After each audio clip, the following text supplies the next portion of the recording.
Wait, don't go! I cried out instinctively upon hearing the engine noise of the car suddenly accelerating in the middle of the forest at night. My husband, who was driving, gave me a smug and unpleasant smile. Gotcha, didn't I? Did you really think I drove all the way out here? For the sake of a crazy old woman and ugly wife? It was all a lie. Every bit of it. A lie. No, how can you? I stared suddenly at the car's headlights and hugged my mother's shoulder tightly. Keep babbling all you want. You're not getting out of here anyway. Thanks for falling for it. Both of you. See ya. Without the energy to chase after the receding car, I slumped and despaired. What would I do? We've been left behind in this forest. I have no idea which way to go. Help! Someone, please! Help! Just as tears were about to spill from my eyes. You're there. I see you. Mom! Your father is calling. Come this way, Julie. My mother gently took my hand and we slowly start walking. My name is Julie and I am a stay-at-home wife, just like any other. I've been married to my husband Archie for over 15 years now. Perhaps due to the fact that we don't have any children, our conversations have become few and far between in recent years. While I don't talk much with Archie, I live with my parents, who serve as good conversation partners. Despite their age, my parents are strong and healthy for now. However, for Archie, this situation is far from comfortable. He works overtime and is hardly ever home on weekends or weekdays. On days when he gets off work at a normal time, he always goes out drinking and doesn't come home until late at night. Although there is no particular bad blood between Archie and my parents, it seems that the distance between a son-in-law and his in-laws is something that can never be bridged.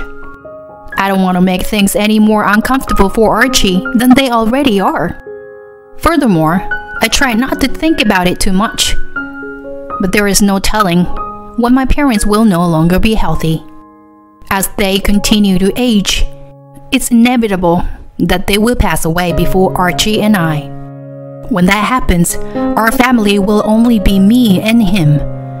And it's far too sad to continue living in this unemotional marriage. I want to do something about it, but I've somehow lost the ability to talk to my husband. Just as I was worrying about these things, something unexpected happened. My father suddenly complained of a severe headache and was rushed to the hospital. The results of his test revealed that he had a brain tumor and was given a year to live. The tumor was located in a spot where surgery was not possible, and it was uncertain whether treatments such as radiation therapy would be effective. Either way, I want my father to live as long as possible. He was immediately admitted to the hospital and began receiving palliative care. We couldn't accept the reality that my father would soon be gone. However, we couldn't do nothing either. Because we didn't know how much time we had left with him, we wanted to visit him as much as possible. This is normal feeling for any family.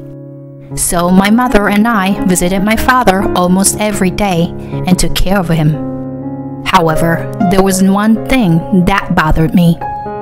Archie never came to visit my father. It's understandable that Archie and I have different feelings about my father, despite being family. After all, we don't share the same blood, and we have spent different amounts of time with my father. I understand this. However, isn't it strange that Archie has never come to visit my father even once? Especially when my father has already been given a year to live. Is this a lack of compassion on his part? Or am I just expecting too much? To be honest, I no longer understand his feelings or thoughts. My father also seemed to feel lonely because Archie never came to visit. Eventually, my father passed away without ever meeting Archie since he was hospitalized. Even though we had prepared ourselves for his terminal diagnosis, saying goodbye to my father brought a deep sense of loss to me and my mother. My mother in particular became so depressed that she seemed to lose the will to live. Even then, I took care of all the preparations for my father's funeral, as Archie hardly helped at all.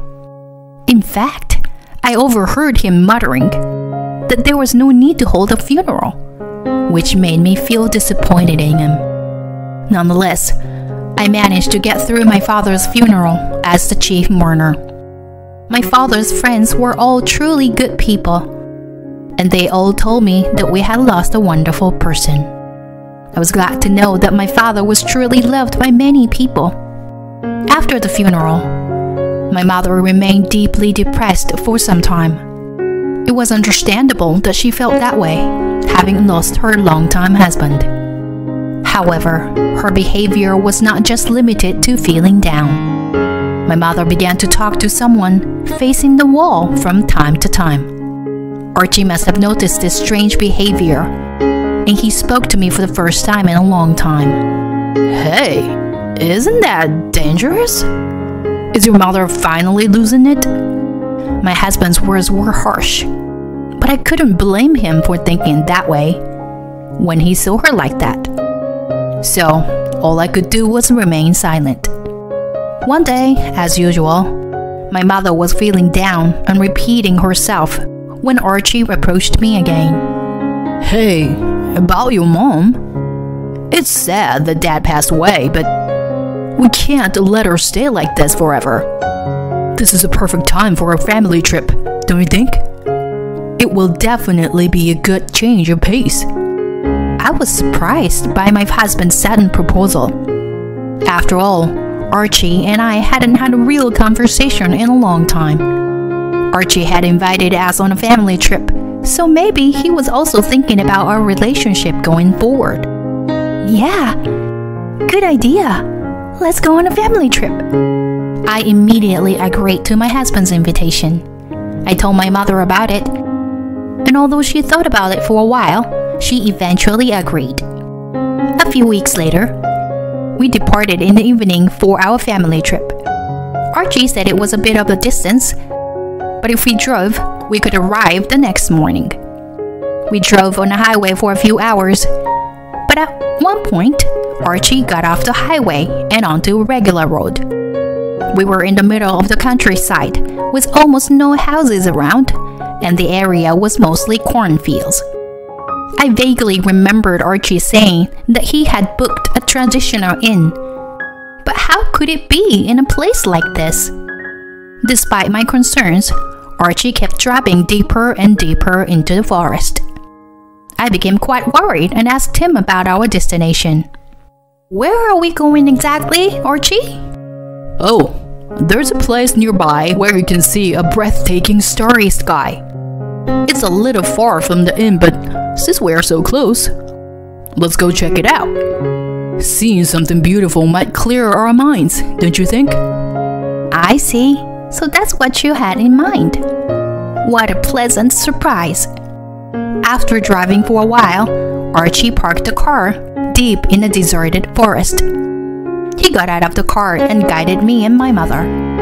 As we followed him, the dense trees gradually thinned out, and the sky opened up to reveal a starry sky as far as the eye could see.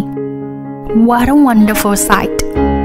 I was speechless, and my mother murmured, "How beautiful."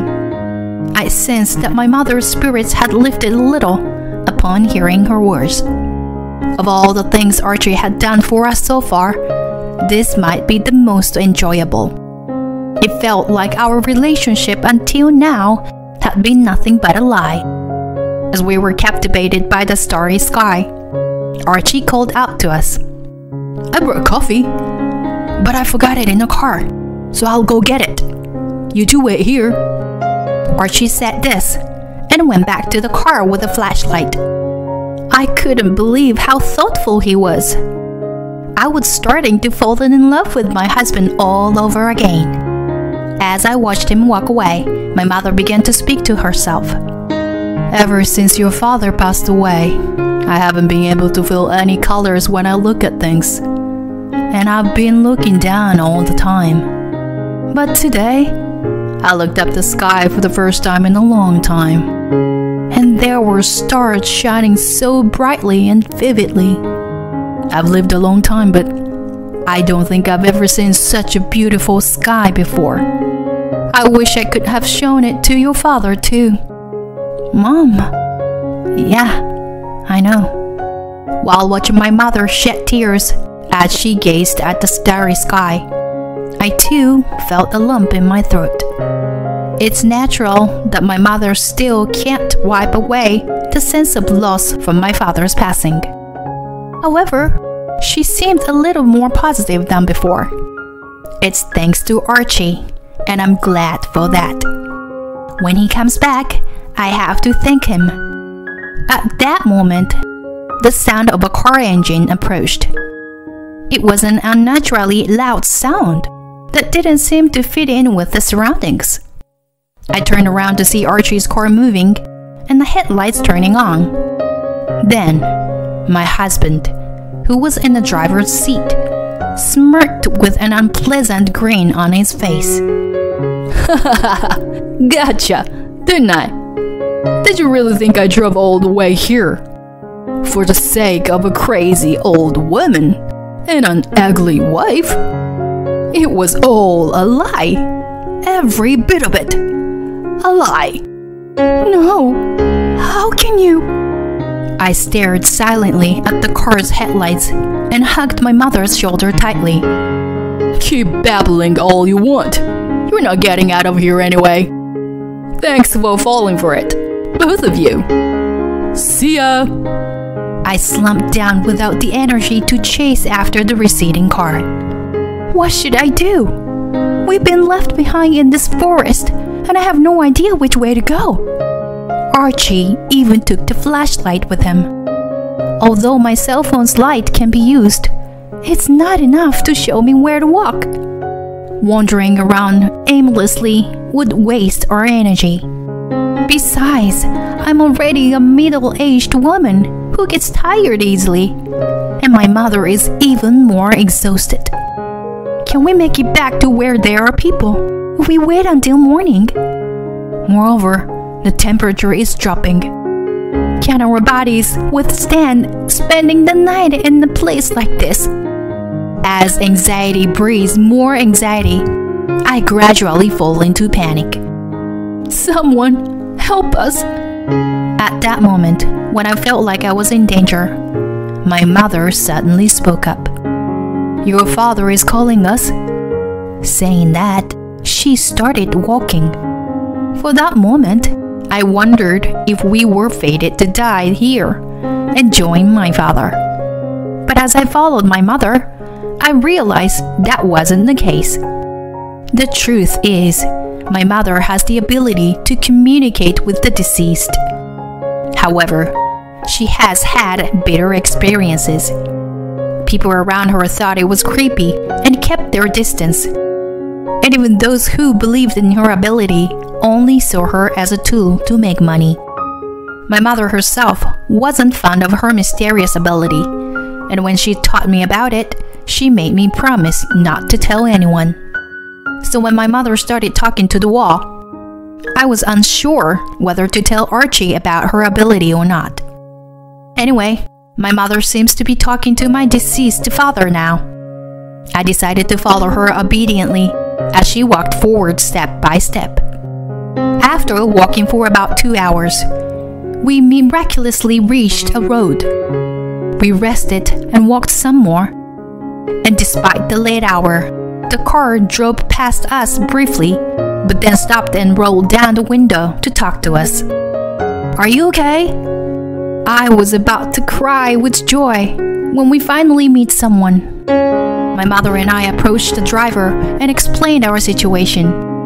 The driver turned out to be a college student who was visiting the area to film videos.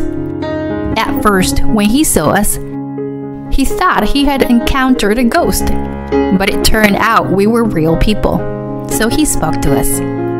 Well, if my mother really was walking with the guidance of my deceased father, then, in a way, there might have been a ghost. Anyway, they kindly listened to our situation and offered us a ride in their car, which helped us escape from the forest. A few hours later, when we returned home, there was a strange woman cuddling with Archie. When he saw us, Archie was surprised and shouted, "Why are you alive?" He thought it was possible for us to walk back from the forest. "Damn it!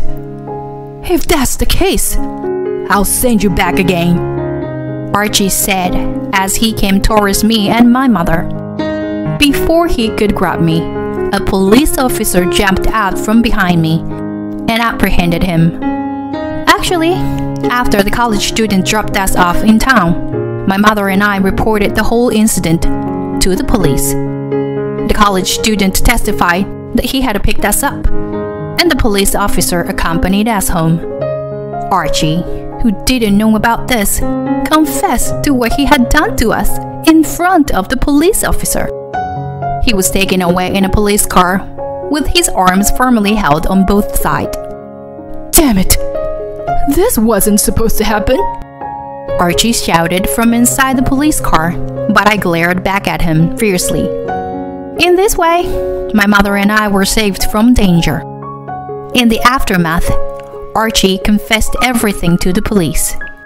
He had been having an affair with a woman named Stella for several years. I thought he had rarely been at home because he was uncomfortable there, but it seems he was mostly absent because of the affair.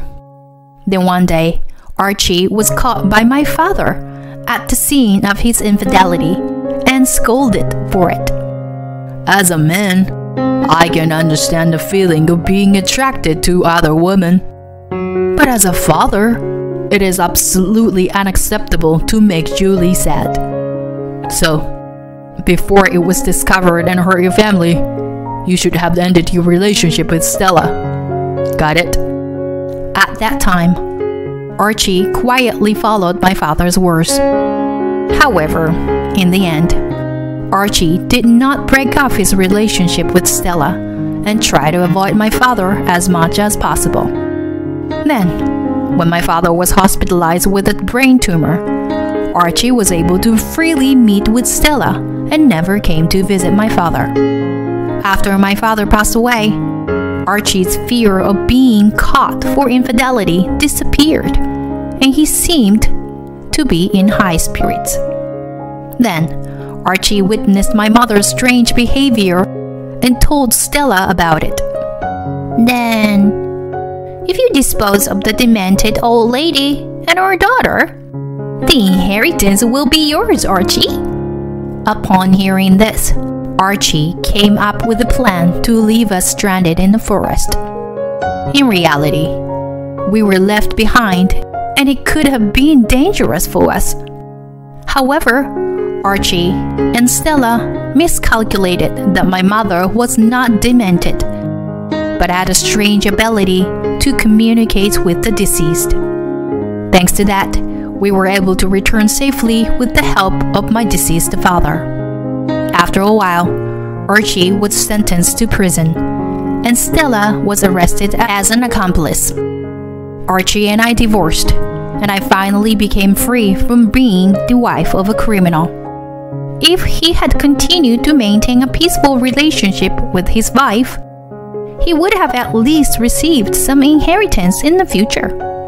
However, due to being blinded by his immediate desire, he not only lost his inheritance, but also his future. What a foolish man he was. Later, my mother and I erected a tombstone on the land that my father had owned as a tribute to him. Although it was not a large area, it was a beautiful place with a stunning night sky. My mother and I expressed our gratitude to my father once again for saving us from the forest. When I asked my mother if my father was saying anything, she shook her head, but there was no sadness on her face. Mother said that my father was no longer with us, and that he had become at peace since Archie was caught by the police, leaving him with no regrets. But it's okay. I'm sure he has become a star, and he is watching over us. Saying this, my mother looked up at the sky and smiled. I did the same. And then suddenly, a warm breeze surrounded us. "Oh, that must be Dad!"